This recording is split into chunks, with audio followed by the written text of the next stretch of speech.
నమస్కారం. గుర్తింపు TV weeks స్వాగతం. స్వయంగా వరి నారు మోసి పొలంలోకి దిగి వరి నాట్లు వేసిన మెదక్ జిల్లా కలెక్టర్ రాహుల్ రాజ్ దంపతులు.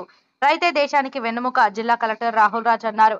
ఆదివారం జిల్లా కలెక్టర్ రాహుల్ రాజ్ దంపతులు కలెక్టర్ క్యాంపు ఆఫీసు ఆనుకుని ఉన్న ఔరంగాబాద్ గొల్లా నారాయణ రైతు పొలంలో జిల్లా కలెక్టర్ రాహుల్ రాజ్ దంపతులు వారాంతంలో ఇద్దరు పిల్లలను తీసుకుని రైతులతో కలిసి వరి నాట్లు వేశారు. ఈ సందర్భంగా కలెక్టర్ మాట్లాడుతూ జిల్లాలో ఇప్పటివరకు సుమారుగా 70,000 రైతులకు గాను 447 కోట్ల రైతు రుణమాఫీ నిధులు ప్రభుత్వం విడుదల చేయడం జరిగిందని తెలిపారు.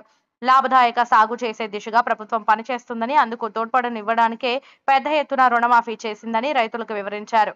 నారు మడి నుంచి పంట అమ్మకం వరకు ప్రతి దశలో రైతుకు అండగా ఉంటూ అవసరమైన సలహాలు, సూచనలు అందజేసి రైతు లాభదాయక సాగు చేసే దిశగా అధికారులు పనిచేయాలని ఆదేశించారు. వరి నాట్లు వేస్తున్న రైతుల పొలాలను పరిశీలించి సాగు పద్ధతులను, పంటలో వచ్చే లాభం, సాగులో ఎదురవుతున్న ఇబ్బందులు తదితర అంశాలపై రైతులను వివరాలు అడిగి తెలుసుకున్నారు.